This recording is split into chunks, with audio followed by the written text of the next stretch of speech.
नहीं सकता आपके जैसा, आपको नमन है बारंबार, आपको याद रखेंगे कभी ना भूल सकेंगे, आपको याद रखेंगे कभी ना भूल सकेंगे।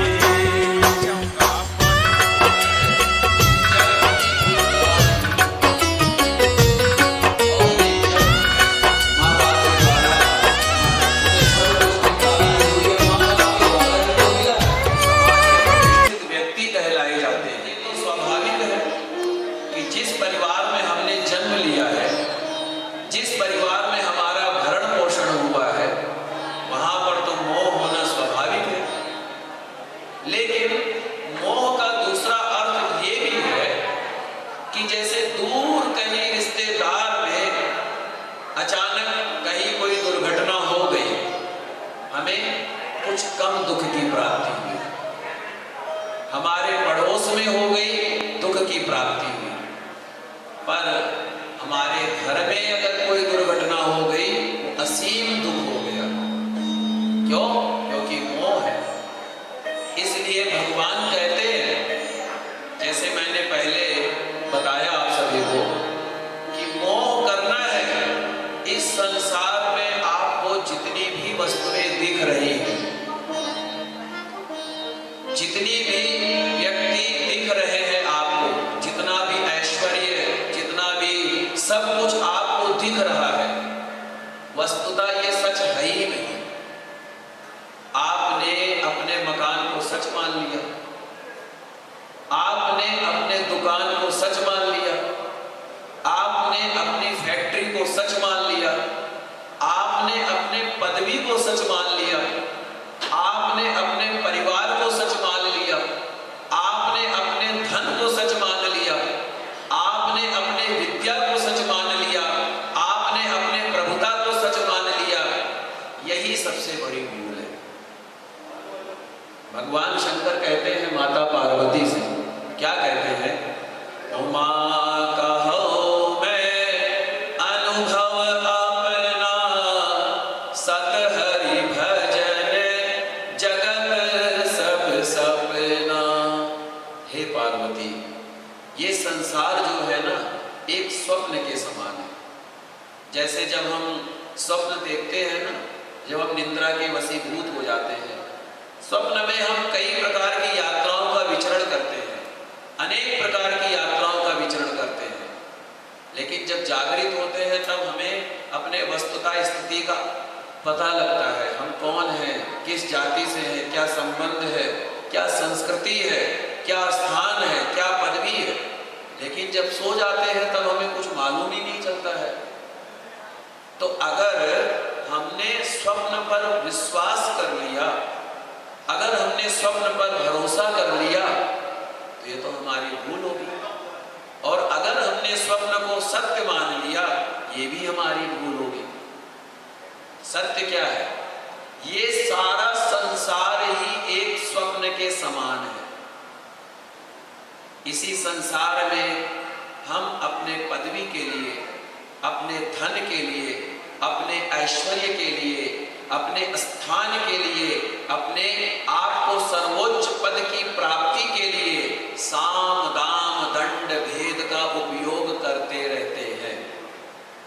हम कथा में भी जाते हैं, सत्संग में भी जाते हैं, भागवत भी सुनते हैं, श्री राम कथा भी सुनते हैं, श्रीमद् भागवत गीता का पाठ भी करते हैं, श्री अखंड रामायण का भी पाठ करते हैं, कई प्रकार की पुस्तकें पढ़ते हैं, अनेकों प्रकार के धर्म ग्रंथ पढ़ते हैं, सत्संग में डेली जाते हैं। लेकिन वस्तुतः क्या सत्संग में जा करके क्या हम सत्संग में उपलब्ध होते हैं? नहीं होते हैं। क्या जब हम अपने ईश्वर की आराधना करते हैं, 24 घंटे में से एक समय, आधा घंटा, 5 मिनट, 10 मिनट, क्या हम उस समय ईश्वर के दरबार में उपस्थित रहते हैं? नहीं रहते हैं। सत्संग का अर्थ ये होता है, ईश्वर के भजन का अर्थ ये होता है, आपको कुछ पाने की चाह ही ना रह जाए, आपके मन में सुख दुख से आपका मन अनुरक्त हो जाए। और जब तक हमारे मन में सुख और दुख की प्राप्ति का भय चलता रहता है, तब तक हम वस्तुतः सुखी नहीं हो सकते। भगवान का जब पूजन करते हैं उस समय हम संसार में रहते हैं। हमारी फैक्ट्री में क्या चल रहा है, हमारी दुकान में क्या चल रहा है, हमारे परिवार की क्या स्थिति है। और जब हम भगवान से पूजन करते हैं, भगवान का पूजन करते हैं, तो हम एक ही वस्तु मांगते हैं। क्या मांगते हैं? हे प्रभु मुझे धन दे दो, मुझे पुत्र दे दो, मुझे पत्नी दे दो, मुझे घर दे दो, मुझे संसार दे दो। मेरे पास आज 2 कोठी है, कल को 20 कोठी हो जाए, 50 मकान हो जाए, हजारों फैक्ट्रियां हो जाए। हमारा मन कभी भी तृप्ति की ओर नहीं होता है। इसका हम इस तरीके से कह सकते हैं, एक राष्ट्रपति जी एक जेल में गए और वहां पर सभी कैदियों से कहा कि आप अपनी इच्छा अनुसार मुझसे जो भी वस्तु मांगे, मैं आप सबको वो वस्तु प्रदान करता हूं। किसी ने कहा कि यहाँ पर बहुत गंदगी रहती है। एक कैदी ने कहा यहाँ पर बहुत गंदगी रहती है, यहाँ पर आप सफाई की व्यवस्था करवा दे, बहुत ही अच्छा रहेगा।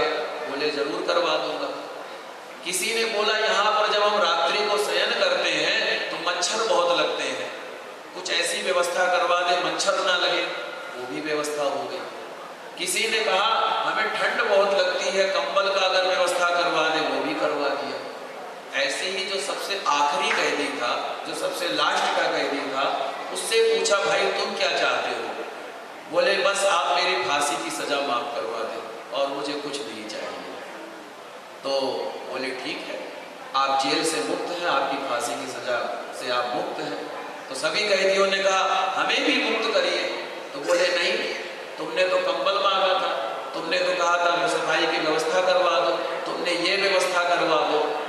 तो उसी तरीके से हमारा जो ईश्वर है, हमारा जो परमात्मा है, राष्ट्रपति जी के समान है, राष्ट्रपति जी से भी बड़ी उपलब्धि है। तो उनसे हम क्या मांगते हैं? उनसे हम मांगते हैं कंबल, उनसे हम मांगते हैं धन, उनसे हम मांगते हैं पुत्र, उनसे हम मांगते हैं संसार। पर बहुत कम ऐसे व्यक्ति होंगे कि जो भगवान से भगवान को मांगते हैं। बहुत कम ऐसे व्यक्ति होंगे। तो जो भगवान को भगवान से मांग लेता है ना, उसको फिर कुछ पाने की आवश्यकता नहीं रह जाती है। जैसे कि भगवान श्री कृष्ण से जब शांति दूत का जब दुर्योधन गया भगवान कृष्ण के पास और बोला केशव मुझे आपकी सहायता की आवश्यकता है। बोले क्या चाहते हो? बोले आपकी नारायणी सेना चाहता हूँ। नारायणी सेना भगवान कृष्ण ने प्रदान कर दी। अर्जुन से पूछा अर्जुन तुम क्या चाहते हो? बोले अब मेरे पास तो कुछ है ही नहीं, मैं क्या दे सकता हूँ, फिर भी क्या चाहते हो? बोले केशव मैं आपको मांगता हूँ। इसलिए कहा गया है यत्र योगिर, अगर आपको मिल गया, जो संसार का सबसे बड़ा व्यक्ति अगर आपको मिल गया, जैसे कि श्री प्रधानमंत्री जी हमारे खास मित्र हो गए, तो क्या हमें किसी चीज की आवश्यकता पड़ेगी? अगर मुझे 1 मकान चाहिए होगा, वो ऑर्डर करेंगे 10 मकान मिल जाएगा। तो कहने का अर्थ ये है ईश्वर से हमें सिर्फ उनकी भक्ति मांगनी चाहिए, ईश्वर से हमें उन्हें मांगना चाहिए। इसी तरीके से हम सब स्वप्न देखते हैं, ये सब स्वप्न है, कुछ भी सत्य नहीं है। सत्य तो हरि का भजन है, क्योंकि हम आज हैं पर कल होंगे या नहीं होंगे ये सच्चाई नहीं है। मैं आपके सामने बैठा हुआ हूँ, पंडित किशन शास्त्री। आज से 38 साल पहले मेरी कोई पहचान नहीं थी। मैं कौन हूँ, कहाँ से आया हूँ, किस परिवार से मेरा संबंध है, किस संस्कृति से मेरा संबंध है, क्या धर्म है, क्या कर्म है, मुझे कुछ नहीं पता था। और आज के कुछ सालों के बाद भी मेरी कोई पहचान नहीं रह जाएगी। इतना होगा जब वर्ष की तिथि आएगी तो अगर हमने संस्कार दिया होगा परिवार में, हमारे बच्चे हमें याद कर लेंगे। और नहीं तो भौतिकतावाद में ज्यादा आसक्त भी नहीं याद करेंगे तो हमारी तो कोई पहचान ही नहीं होगी। यानी कि आज से 38 साल पहले मैं नहीं था, मुझे पता है, और आज के कुछ सालों के बाद भी नहीं रहूंगा। अब अगर मुझे कोई सत्यता मान ले तो ये सबसे बड़ी भूल है। इसी तरीके से हमारी जो पहचान है, चाहे किसी की आयु 80 साल हो, चाहे किसी की आयु 100 साल हो, चाहे किसी की आयु 50 साल हो, चाहे स्त्री हो पुरुष हो, कोई गरीब हो अमीर हो, पदवी वाला हो बगैर पदवी वाला हो, कोई भी हो, लेकिन हमारी पहचान सिर्फ अभी है, ना पहले थी ना बाद में रहेगी। पर जिसकी पहचान हजारों लाखों करोड़ों वर्ष पहले थी और आज भी है और लाखों करोड़ों वर्ष के बाद भी रहेगी, हमें उसकी शरण में ग्रहण करना चाहिए।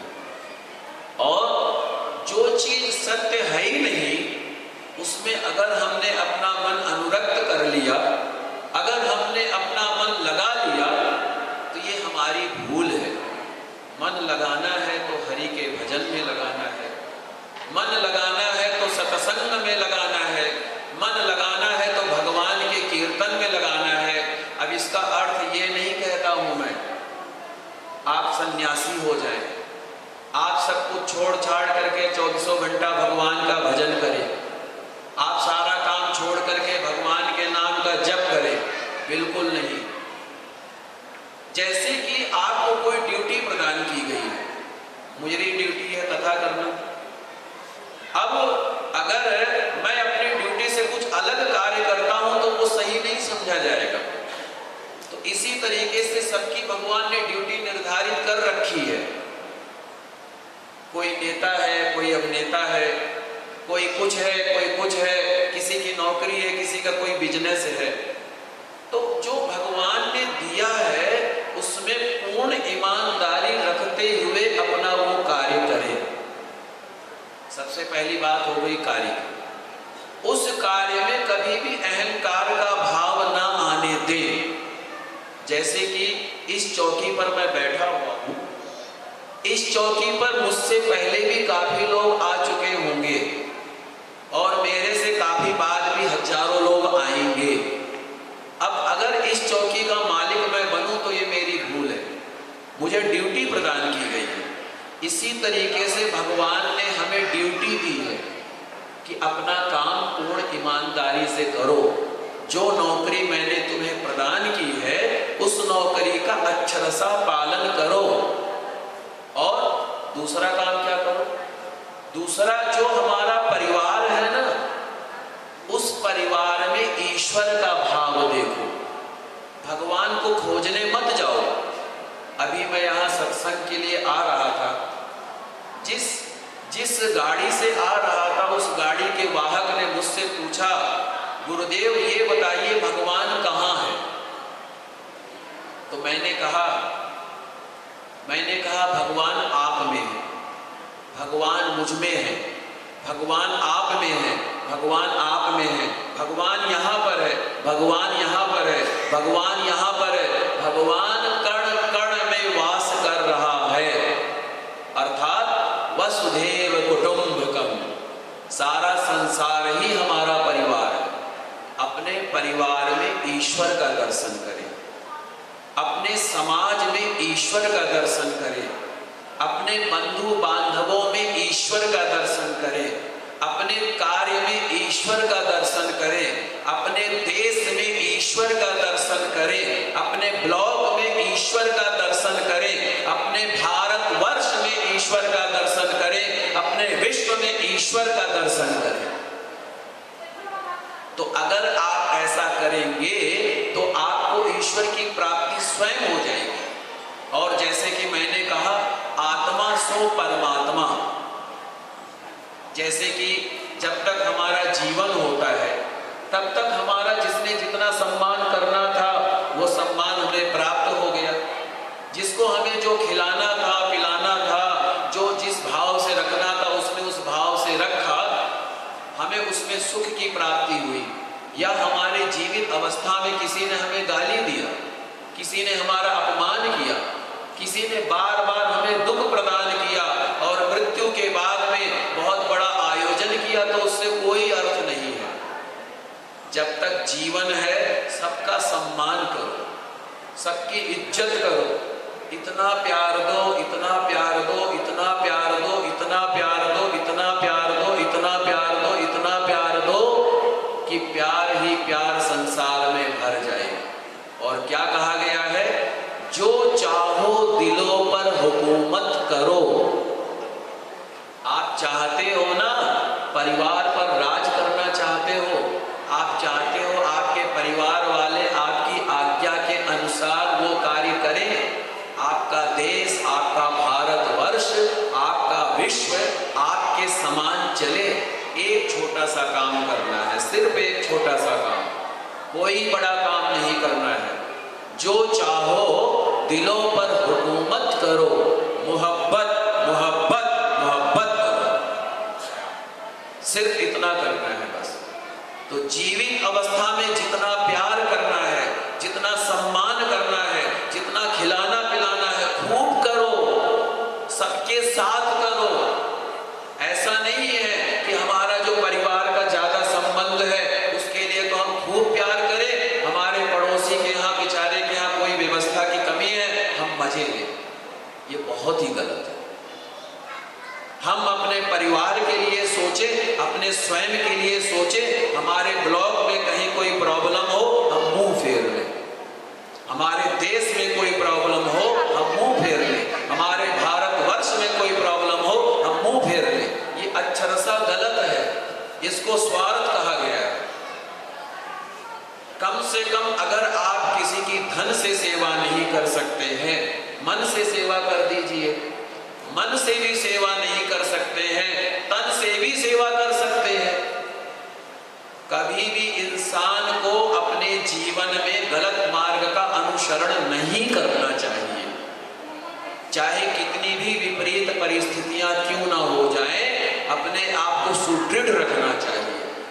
और भगवान ने जो हमें पदवी दी है, जो हमें स्थान दिया है, उसमें सेवा भाव रखते हुए अपने कर्म को करना चाहिए। और अगर आपने उसमें अपने स्वामित्व को जोड़ लिया, अपने आप को जोड़ लिया, तो जिस दिन आपका स्वामित्व छूट जाएगा, जिस दिन आपका स्थान छूट जाएगा, आप कितने भी रोते रहे, कितने भी बिलखते रहे, वो स्थान तो किसी और को मिलेगा ही मिलेगा। इसलिए शोक बिल्कुल नहीं करना चाहिए और शोक रहित होकर के, द्वंद्व रहित होकर के कर्म को करना चाहिए। कर्म को करते हुए भगवान का भजन, सब में सेवा का भाव रखिए, सब में प्यार की भावना रखिए। जो स्थान दिया है, जो पदवी दी है, उससे सेवा करिए, समाज की सेवा करिए, देश की सेवा करिए, भारतवर्ष की सेवा करिए। अगर आपको धन नहीं दिया है विद्या के द्वारा, जो अशिक्षित हैं उन्हें शिक्षित प्रदान करें। धन भी नहीं दिया और उसके बाद में तन भी नहीं दिया, मन तो दिया है, आप किसी के लिए अच्छी सोच तो रख सकते हैं, ये भी बहुत बड़ी सेवा है। तो सबसे बड़ा भगवान का भजन है, इसके अलावा कुछ भी नहीं है संसार में। भगवान का भजन ही सर्वोत्तम है, भगवान की शरणागति ही सर्वोत्तम है। ये सब स्वप्न है, जो भी संसार में सारी चीजें हैं, और सत्य है तो ईश्वर है। अपने परिवार में ईश्वर का भाव रखिए, अपने बच्चों में कृष्ण को देखिए, अपने बच्चों में राम को देखिए, अपने बच्चों में माधव को देखिए, अपने पत्नी में जो है भगवान का दर्शन कीजिए, अपने माता पिता में भगवान का दर्शन कीजिए, अपने मित्र में भगवान का दर्शन कीजिए, अपने क्षेत्र में भगवान का दर्शन कीजिए, अपने ब्लॉक में भगवान का दर्शन कीजिए, अपने भारतवर्ष में भगवान का दर्शन कीजिए। अगर आप ऐसा करेंगे तो आपको सुख और दुख में जो जीवन की घटनाएं हैं उनसे आप बंधोगे नहीं। क्या भगवान कृष्ण के जीवन में दुख नहीं आया था? क्या भगवान राम के जीवन में दुख नहीं आया था? आया था, हमसे और आपसे कई गुना ज्यादा आया था। महाराज दशरथ की असमय मृत्यु, पत्नी का हरण, भगवान कृष्ण का जन्म भी तो जेल में ही हुआ है।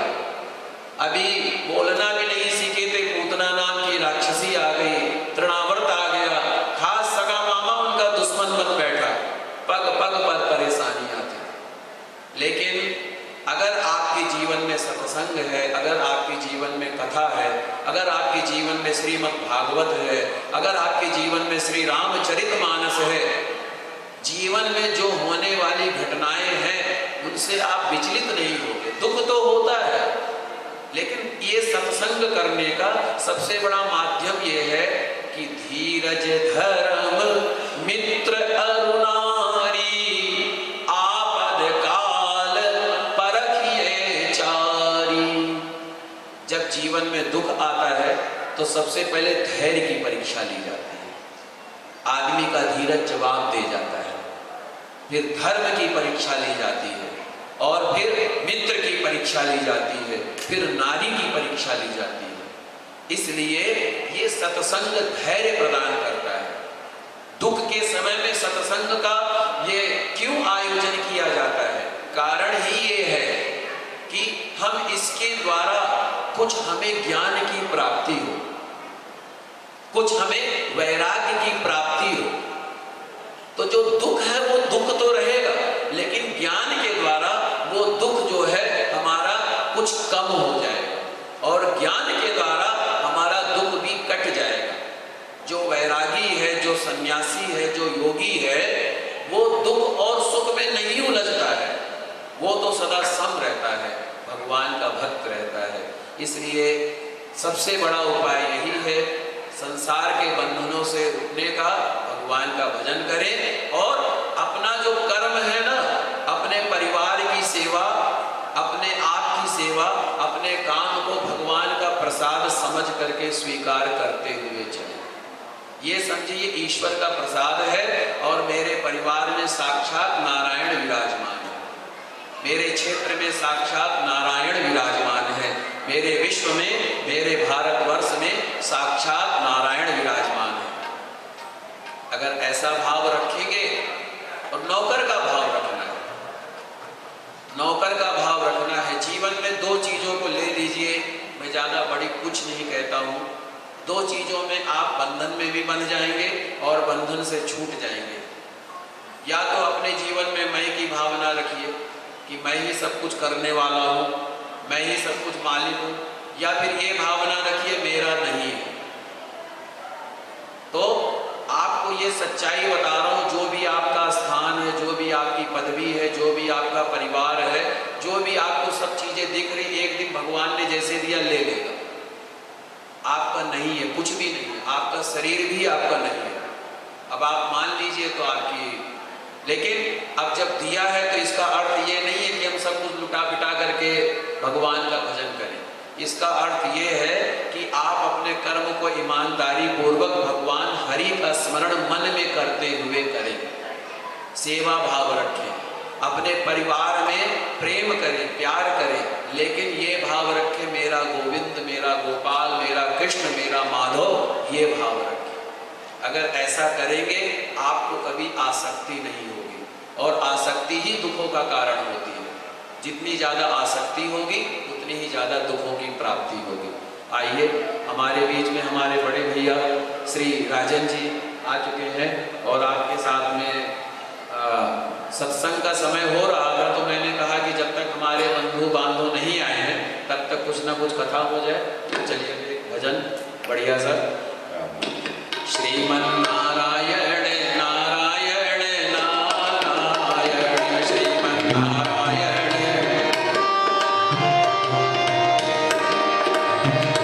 नारायण, लक्ष्मी नारायण नारायण नारायण, लक्ष्मी नारायण सत्य नारायण नारायण नारायण, सत्य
हे नाथ नारायण वासुदेव, हे नाथ नारायण वासुदेव, हे नाथ नारायण वासुदेव, हे नाथ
जन्म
चिट्ठी न कोई संदेश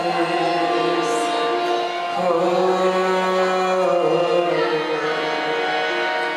चिट्ठी न कोई संदेश, जाने वो कौन सा देश जहाँ तुम चले गए।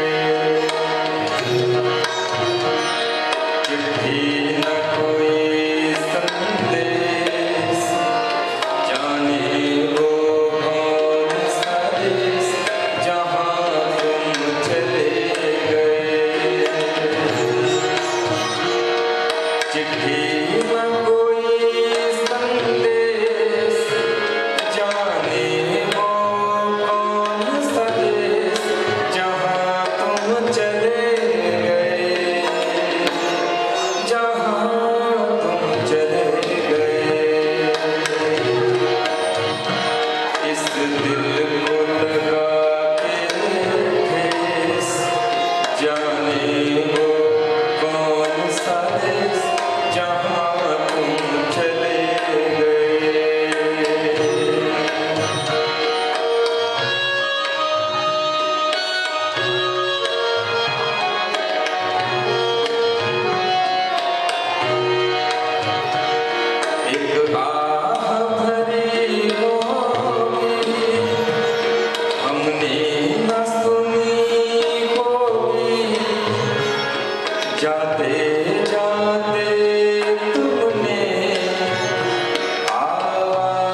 तुम्हें ढूंढ रहा है प्यार, हम कैसे करें इकरार कि हाँ तुम चले गए। चिट्ठी न कोई संदेश, जाने वो कौन सा देश जहाँ तुम चले गए, जहाँ तुम चले गए। इस दिल को लगा के ठेस, जाने वो कौन सा देश जहाँ तुम चले गए। इस दिल को लगा के ठेस, जाने वो कौन सा देश जहाँ तुम चले गए। हरि ओम नमो नारायणाय। ओम नमो नारायणाय। हरि ओम नमो नारायण। हरि ओम नमो नारायणाय। ओम नमो नारायणाय। हरि ओम नमो नारायण। हरि ओम नमो नारायण। ओम नमो नारायण। हरि ओम नमो नारायण। हरि ओम नमो नारायण। ओम नमो नारायण। हरि ओम नमो नारायण। हरि ओम नमो नारायण। बोलिए श्री राधा कृष्ण भगवान की जय। श्री सच्चिदानंद भगवान की जय। श्री सद्गुरुदेव भगवान की जय। जिस तरह से अभी आपने इतना सुंदर भजन तो देखिए सभी सुंदर होता है, लेकिन कुछ भजनों का अर्थ होता है, कुछ उसका तत्व होता है। तो जब उस भजन को सुनते हैं तो ऐसा लगता है कि हम उसी जगह पर पहुंच चुके हैं। और वैसे भी जीव का सबसे अगर कल्याण करने वाला कोई साधन है और सुख रहने का कोई सबसे बड़ा साधन है तो वो तो ईश्वर का भजन ही है, उसके अलावा कोई और साधन नहीं है। इसीलिए तो जीव कहता है जब संसार से टूट जाता है, परिवार की व्यथाओं से, दर्द से, व्याधियों से, आदि से, समस्याओं से जब ग्रसित हो जाता है, तब जीव का एक ही रास्ता नजर आता है। और मैं ये जीव क्यों कहता हूँ? जीव इसलिए कहता हूँ, ईश्वर अंश जीव अविनाशी, इसलिए मैं जीव कहता हूँ। और जीव परमार्थ भाव से, स्वार्थ रहित होकर के। अच्छा, जब हमें कोई कार्य करना होता है तो हमें स्वार्थ तो होता है, हमारा कितना फायदा है, कितना नुकसान है, किसके मिलने से हमारा फायदा है, किसके बिछड़ने से। लेकिन जब ईश्वर का भजन होता है तो ईश्वर के भजन में जब जीव सभी समस्याओं से ग्रसित हो जाता है, तब जीव बड़े ही प्रेम से, बड़े ही आनंद से, बड़े ही भक्ति भाव से, बड़े ही निर्मल भाव से भगवान को अपने आप को समर्पण कर देता है। जैसे भगवान श्री कृष्ण कहते हैं, हे अर्जुन, तेरे जीवन में जो भी सुख दुख हो, जो भी पाप पुण्य हो, जो भी लाभ हानि हो, जो भी समस्याएं हो, सब मुझे अर्पण कर दे। मैं तुझे हर कर्म से मैं तुझे मुक्त कर दूंगा। फिर जीव क्या कहता है? मिलता है सच्चा सुख केवल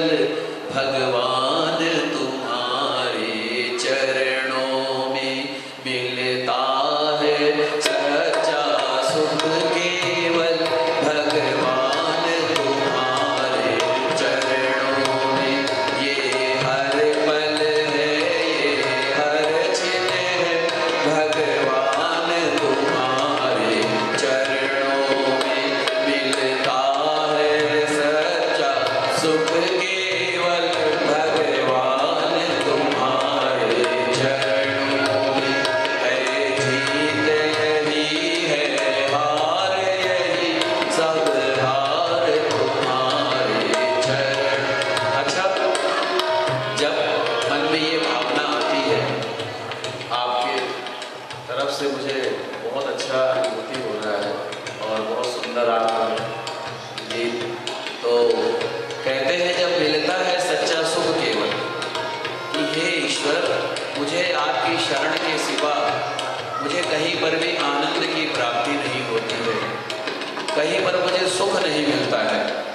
तो जब ये कहता है कि मुझे कहीं सुख नहीं मिलता है, तब वो ध्यान कैसे है, वो परमार्थ के तरफ, भागवत चिंतन के तरफ, प्रभु की तरफ ध्यान कैसे आकृष्ट हो। तो भगवान कहते हैं जीव से, क्या कहते हैं जीव से? जब तुझसे न सुलझे तोरे अलझे हुए धंधे, जब तुझसे न सुलझे तेरे उलझे हुए धंधे, सब उस पे तू छोड़ दे मालिक के ओ बंदे। हर मुश्किल को वो तेरी आसान करेगा, जो तू नहीं कर पाया वो भगवान करेगा। यानी कि जो तेरे जीवन की समस्याएं हैं, जो तेरे जीवन का संघर्ष है, जो तेरे जीवन का दुख है, मुझे अर्पण कर दे। और जब प्राण छूटता है ना, तो प्राण छूटते समय कहा गया है ना 84 लाख योनियां, ये वस्तुतः सत्य है। देखिए, एक अभी मैं आगे ये बात रखूंगा, हम लोग मोक्ष की बात करते हैं, मुक्ति की बात करते हैं, स्वर्ग की बात करते हैं, लेकिन क्या वस्तुतः मुक्ति, मोक्ष, स्वर्ग इतना आसान है क्या? क्या भगवान का नाम आसान है? मैं कहूँगा आसान है, लेकिन आप कहेंगे आसान नहीं। श्री राम जय राम जय जय राम। अब श्री राम जय जय राम कहने के उपरांत मेरा मन कहाँ गया? मेरा मन धन में है, मेरा मन परिवार में है, मेरा मन बिजनेस में है, मेरा मन कुछ पाने में है, मेरा मन कुछ खोने में है। मैं राम का नाम कालनेमी की तरीके से ले रहा हूं। श्री राम जय राम। एक राम का नाम कालनेमी ले रहा है और एक राम का नाम शबरी माता ले रही है। दोनों में फर्क हो गया ना? कितना फर्क हो गया कि एक राम का नाम कालनेमी ले रहा है और एक राम का नाम शबरी माता ले रही है। पर शबरी माता में अनन्य प्रेम है प्रभु श्री राम के प्रति। शबरी माता में अनन्य श्रद्धा है प्रभु श्री राम के प्रति। शबरी माता में अनन्य उत्साह है प्रभु श्री राम के प्रति। और कालनेमी में भगवान श्री राम के प्रति शत्रुता है, भगवान श्री राम के प्रति वैर भाव है। तो नाम तो वही है, लेकिन लेने का अर्थ कई प्रकार हो चुका है। इसी तरीके से हम लोग जो भगवान का कीर्तन करते हैं, भगवान का संकीर्तन करते हैं, भगवान की कथा करते हैं, वस्तुतः कितने लोग अपने जीवन में उतारते हैं। सत्संग होता है, सत्संग में कितने लोगों का ध्यान भगवान के चरणों में होता है, कितने लोगों का ध्यान स्थान में, पदवी में होता है। यही तो भूल करता है जीव।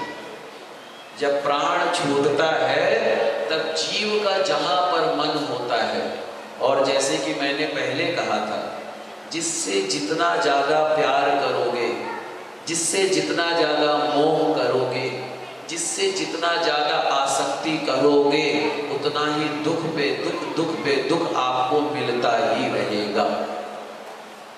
लेकिन मैंने एक बात और बोली थी, मैंने ये भी कहा था कि इसका अर्थ ये नहीं है कि उससे अलग हो जाओ। इसका अर्थ ये है हमारे परिवार के जो सदस्य है उसमें ईश्वर का भाव देखो, आसक्ति रहित होकर के कर्म करो, ये मेरा कर्तव्य है। भगवान ने मुझे एक परिवार का मुखिया बनाया है, यानी कि मुझे सबकी सेवा करने का अवसर प्रदान किया है। ये भाव रखें तो कभी भी अहंकार नहीं हो सकता है। आसक्ति रहित होकर के कर्म करेंगे, कभी भी अहंकार नहीं होगा, कभी भी मोह नहीं होगा। मोह कभी भी नहीं हो सकता है। मोह तभी होता है जब आसक्ति करते हैं। ऐसे ही जब प्राण छूटता है, परिवार में आसक्ति रह गई, मेरे बच्चे, मेरा परिवार, धन में आसक्ति रह गई, मेरा धन, किसी से शत्रुता में आसक्ति रह गई, मेरी दुश्मनी उससे थी, किसी से कुछ पाने में आसक्ति रह गई, तो भगवान क्या करते हैं, वही बात हो जाती है। राष्ट्रपति जी गए हैं जेल में और कैदियों से कहा आप अपनी इच्छा अनुसार मुझसे जो भी वस्तु चाहे मांग सकते हैं, पर राष्ट्रपति जी की जो पावर है वो सिर्फ वो लास्ट वाला कैदी समझ सका था और कोई कैदी नहीं समझ सका। इसीलिए हम और आप भगवान की पावर नहीं समझते। भगवान को हम और आप कहीं ना कहीं खिलौना भी समझ सकते हैं। जिस दिन हमने भगवान की पावर को समझ लिया ना, जिस दिन हमने ईश्वर की सत्ता को समझ लिया ना, जिस दिन हमने परमात्मा के अधिकारों को समझ लिया ना, उस दिन फिर कुछ समझने की आवश्यकता ही नहीं रह जाएगी। तो जब अंतिम समय आता है, अंतिम समय में जहां पर मन होता है उसी के हिसाब से जीव को भगवान अगला जन्म प्रदान करते हैं। और ये जन्मना और मृत्यु, ना जाने हम कितनों के पुत्र हो चुके होंगे, कितने के पति हो चुके होंगे, कितने की पत्नी हो चुके होंगे, कितने की पुत्री हो चुके होंगे, कितने के पिता हो चुके होंगे, कितने के दोस्त हो चुके होंगे, हमें सिर्फ इस जन्म का ज्ञान है। हमें पता है गोयल परिवार में हमारा जन्म हुआ है, गुप्ता परिवार में हमारा जन्म हुआ है, बंसल परिवार में हमारा जन्म हुआ है, मेरे पिताजी ये हैं, मेरी माता जी ये है, मेरा भाई ये है, मेरी बहन ये है, मेरा पुत्र ये है, मेरी पुत्री ये है, मेरी पत्नी ये है। मैं स्वयं कौन हूं? मैं स्वयं कमल गुप्ता हूं या स्वयं मेरा जो नाम है? पर वस्तुतः सच्चाई में देखा जाए तो हमारा नाम क्या है? ये तो जब जीव का जन्म हुआ, तो जीव का जब जन्म हुआ, जन्मते ही उसे तो कुछ आभास ही नहीं है, उसे तो कुछ पता ही नहीं है। जब गर्भ में था तब भगवान की स्तुति करता था, क्या कहता था भगवान से कि हे भगवान मुझे संसार में मत भेजो, मैं आपको भूल जाऊंगा। फिर कहता था इस गर्भ के जो कष्ट हैं, इन कष्टों से मुझे मुक्ति दे दो, मुझे संसार में भेज दो। अब भेज दिया भगवान ने, और जैसे ही बच्चे का जन्म हुआ, कहाँ कहाँ रोने लग गया। उसे ये कहता मैं कहाँ आ गया प्रभु, किस दुनिया में आ गया। जैसे ही बच्चे का जन्म हुआ, किसी ने कहा कि मैं तेरी माँ हूँ, किसी ने कहा मैं तेरा पिता हूँ, किसी ने कहा मैं भाई हूँ, मैं बहन हूँ। उस बच्चे को ये पता ही नहीं है कि मैं किस परिवार में आया हूँ, कौन मेरी माँ है, कौन मेरा भाई है, कौन मेरी पत्नी है, कौन मेरा पुत्र, कुछ भी नहीं पता। 1 साल तक तो कुछ नहीं पता बच्चे को। धीरे धीरे धीरे जानकारी हुई, शिक्षा ग्रहण करने का अवसर आया। शिक्षा में क्या शिक्षा प्रदान की गई? पेट भरने की कला सिखाई जाती। अच्छे से अच्छी नौकरी कैसे पाओगे, अच्छे से अच्छी जॉब कैसे पाओगे, अच्छे से अच्छा बिजनेस कैसे करोगे, अपने आप को डेवलप कैसे करोगे, इसकी शिक्षा दी गई। युवावस्था आई, विवाह हो गया, गृहस्थ आश्रम में पलते हुए पत्नी पुत्र पत्नी सभी के उसमें वैराग्य में आ गया। फिर लास्ट में सब कुछ छोड़ छाड़ करके चला गया। तो ये जो जीव की जो गति है ना, ये गति जो है, जिस श्वास में अंतिम समय में जो भी कहता है जीव, उसी के अनुसार भगवान उसको जन्म प्रदान करते हैं। और जब तक जीवन और मरण का चक्र चलता रहता है तब तक मुक्ति की प्राप्ति नहीं होती है। मुक्ति की प्राप्ति तब होती है जब आप अपने आप को भगवान को अर्पण कर दें और ये कह दें कि हे प्रभु, मेरे से जीवन में जो भी हुआ, अच्छा बुरा, ये सब कुछ आपको अर्पण करता हूँ। मैं आपकी शरण में हूँ प्रभु, मेरी रक्षा कीजिए, मेरे परिवार की रक्षा कीजिए। ऐसी भावना जब रखते हैं तब उसी क्षण तत्काल मुक्ति की प्राप्ति हो जाती है। आवश्यकता ये नहीं है कि आपने जीवन में कितने अच्छे कर्म किए हैं। आवश्यकता तो ये है अंत समय में एक बार आपके मुख से भगवान का नाम निकल जाए, तत्क्षण मुक्ति की प्राप्ति हो सकती है। अजामिल जैसे भक्त की ऐसी ही मुक्ति हुई थी। इसी तरीके से प्रयास ये करना चाहिए, जो भी है सब कुछ परमात्मा का है। हम परमात्मा के दास हैं, सेवक हैं, और हम अपने जीवन को अपने परिवार में रहते हुए, अपने कार्य में रहते हुए, अपने समाज में रहते हुए एक बात को ले लेना है बस, और कुछ भी नहीं लेना है। मेरा नहीं है बस, मेरा नहीं है बस। प्रभु का भजन करते हुए, प्रभु का आनंद लेते हुए भगवान की भक्ति में संलग्न रहना है। और अपने आप को कहते हैं, घर के मालिक बनकर रहोगे तो दुखी रहोगे, और अगर घर के माली बनकर रहोगे तो सुखी रहोगे। आप वस्तुतः हम लोग देखते हैं कि जो सबसे छोटा बच्चा होता है कितना प्रसन्न रहता है। कोई टेंशन नहीं कमाने दमाने की, कोई टेंशन नहीं पढ़ाई लिखाई की। 3 साल तक बच्चा कितना प्रसन्न रहता है। बाद में टेंशनों की बौछार शुरू हो जाती है, चिंताओं की बौछार शुरू हो जाती है, शिक्षा की, बिजनेस की, परिवार की, सब चीज़ों की। तो अपने आप को ऐसा लेकर के चलना है कि अपने आप को माली समझना है और मैं की भावना नहीं रखनी है।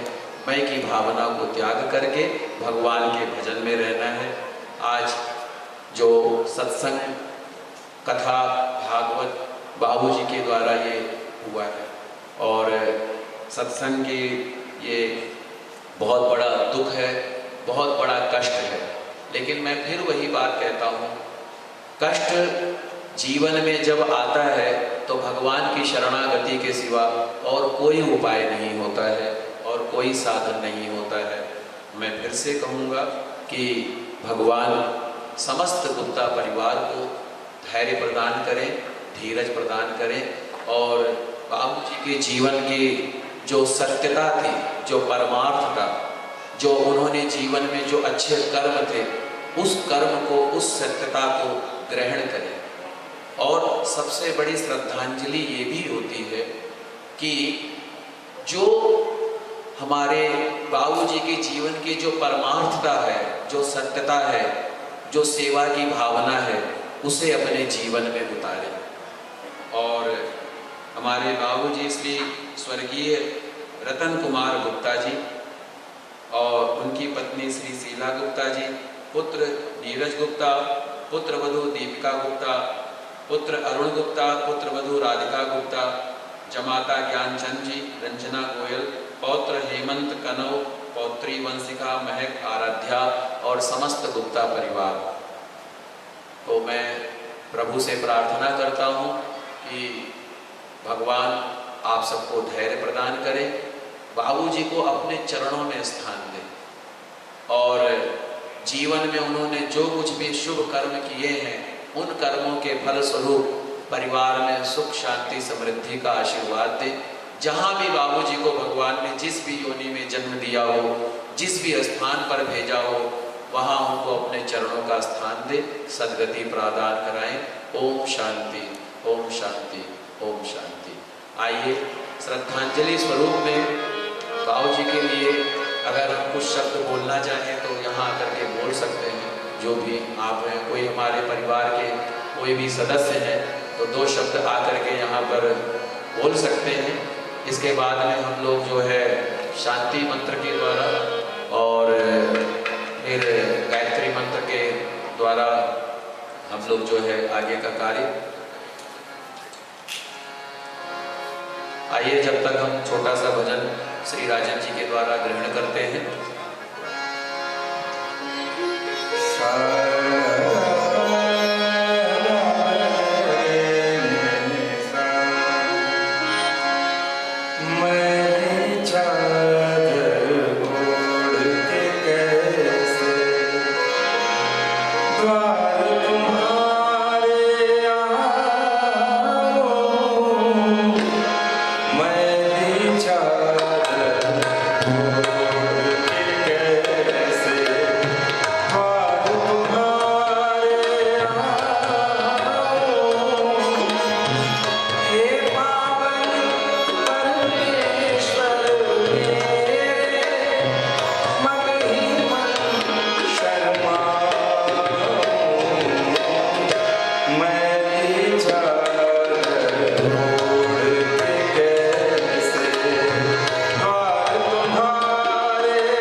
लोग कहते हैं राम नहीं है या भगवान नहीं है। हमारे फादर ने, जहाँ तक मुझे उम्मीद है, राम का नाम बहुत कम लिया। हमारी मम्मी, हम लास्ट मौके तक कहते रहे कि राम राम भजा करो।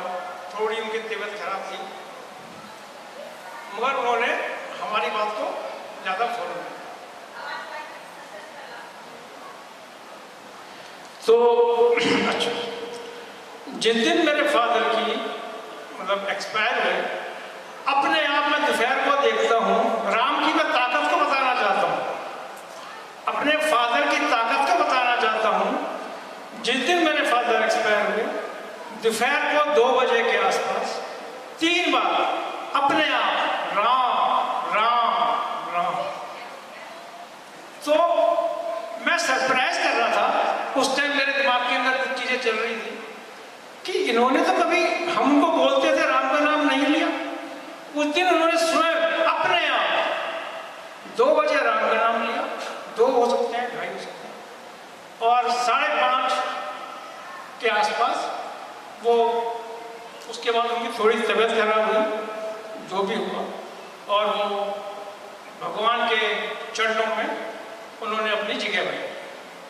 मैं खाली इसी के साथ अपने फादर के प्रति श्रद्धांजलि अर्पित करता हूँ कि राम की जो शक्ति है उनको भगवान ने दी और उनको मुक्ति दी, और मुझे पक्का उम्मीद है कि भगवान ने उनको अपने चरणों में पक्का जगह दी है। जय प्रभु सीता। अंत समय में हमारा मन जहाँ पर होता है उसी हिसाब से गति की प्राप्ति होती है। तो ये मुझे और अभी याद हेलो कि बाबू जी ने अंत समय में प्रभु श्री राम का नाम लिया, तो ये निश्चय ही भगवान ने उन्हें अपने चरणों में स्थान प्रदान किया है। और मैं फिर एक बात कहता हूँ कि उनके जीवन की जो सत्यता है, जो उनके जीवन का परमार्थ है, जो उनके जीवन के धार्मिक सबके लिए जो परमार्थ का भाव, परहित सरिस धर्म नहीं भाई, पर पीड़ा सब नहीं अधिकाई। दूसरे का भला करने से बड़ा कोई धर्म नहीं है, दूसरे का बुरा करने से बड़ा कोई अधर्म नहीं है। तो मुझे लगता है बाबूजी ने ये अक्षरशा पूरे जीवन भर पालन किया और आप सभी को एक ज्ञान का संदेश, एक सत्कर्म का संदेश, एक मानवता का संदेश दे करके गए हैं। वो आज भी हमारे बीच में हैं। उनकी सत्यता, उनकी ईमानदारी, उनकी परमार्थता, उनके जो दूसरों के लिए कुछ सेवा करने की भावना, यही तो मैं कथा में कह रहा था। इसी से जीव का कल्याण हो जाता है। आइए अब हम लोग गायत्री मंत्र का 5 बार मिल करके पाठ करेंगे और उसके बाद में फिर शांति मंत्र का। ओम भूर्भुवः स्वः तत्सवितुर्वरेण्यं भर्गो देवस्य धीमहि धियो यो नः प्रचोदयात्। ओम भूर्भुवः स्वः तत्सवितुर्वरेण्यं भर्गो देवस्य धीमहि धियो यो नः प्रचोदयात्। ओम भूर्भुवः स्वः तत्सवितुर्वरेण्यं भर्गो देवस्य धीमहि धियो यो नः प्रचोदयात्। ओम भूर्भुवः स्वः तत्सवितुर्वरेण्यं भर्गो देवस्य धीमहि धियो यो नः प्रचोदयात्। ओम भूर्भुवः स्वः तत्सवितुर्वरेण्यं भर्गो देवस्य धीमहि धियो यो नः प्रचोदयात्। अभी अगर श्रद्धांजलि स्वरूप में बाबू जी के लिए कोई 2 शब्द कहना चाहें तो अभी कह सकते हैं। उसके बाद में हम शांति मंत्र का पाठ करेंगे। शांति मंत्र का पाठ करते हैं। चलिए आप लोग अभी कोई भी 2 शब्द बोलना चाहें अवश्य आ सकते हैं।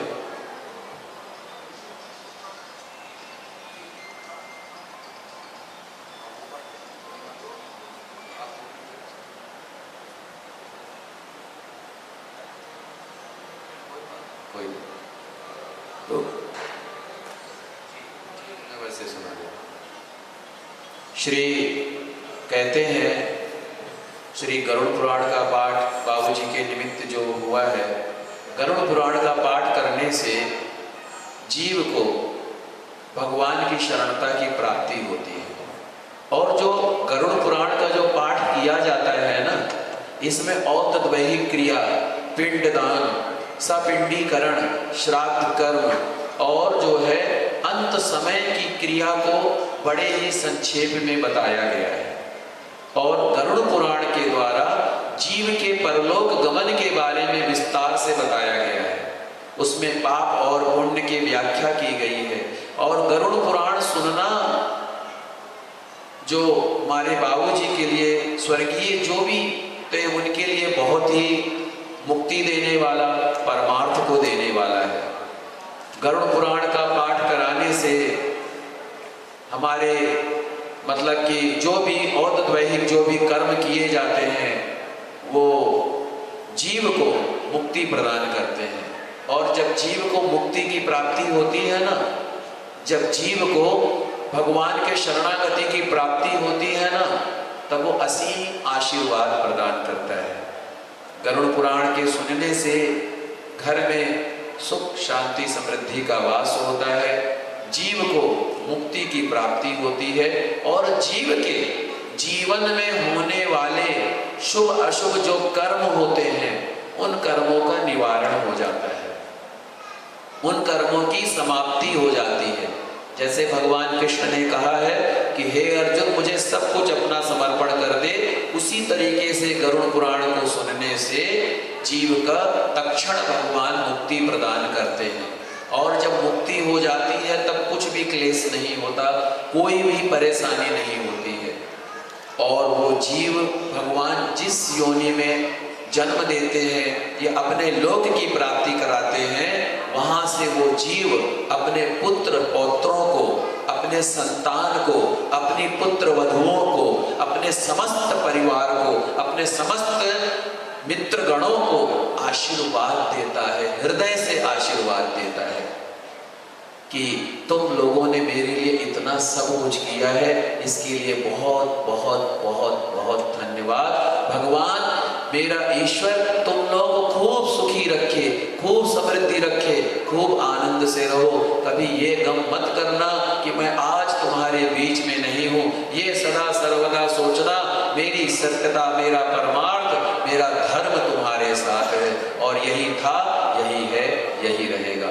बोलिए श्री लक्ष्मी नारायण भगवान की, श्री गरुड़ पुराण की जय। आइए अब हम शांति मंत्र का पाठ करते हैं, उसके बाद में आगे का कार्य। ओम द्यौः शान्तिरन्तरिक्षगुं शान्तिः सर्वगुं शान्तिः शान्तिरेव शान्ति सामा शान्तिरेधि। हरि ओम।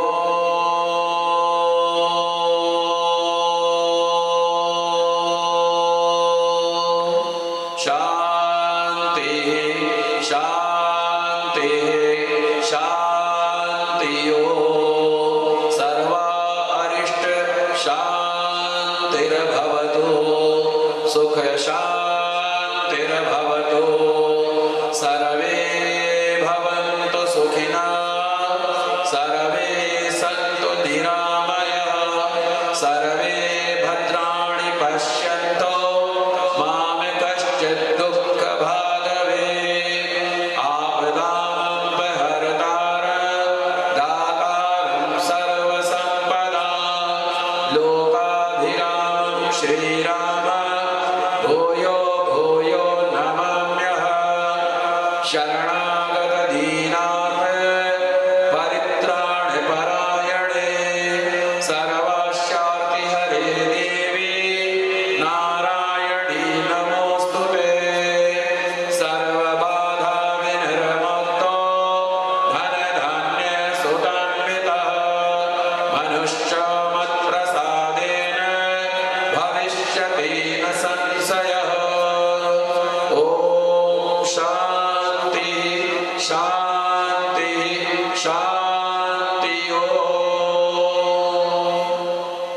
थोड़ी देर के लिए प्रार्थना के द्वारा हम लोग बाबूजी के लिए प्रार्थना करेंगे, फिर उसके बाद में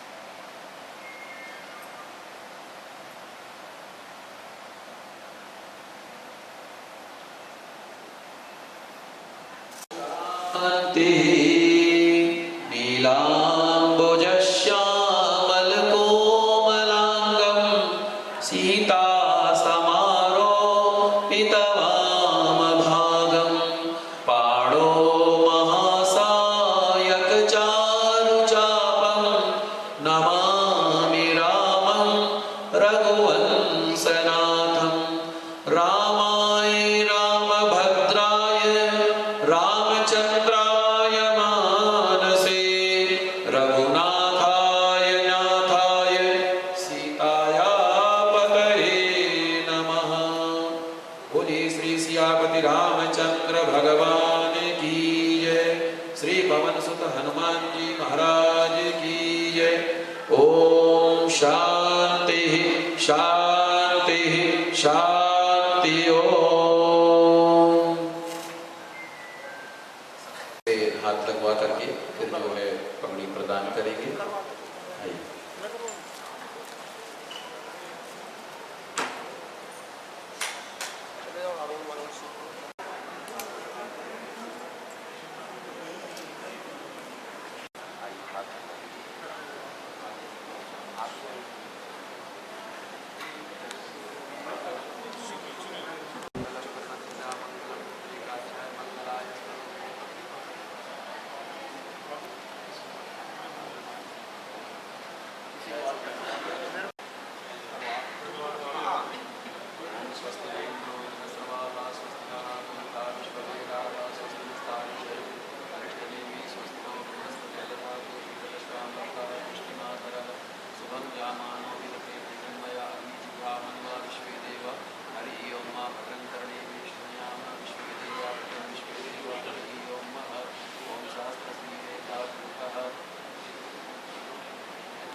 Thank you.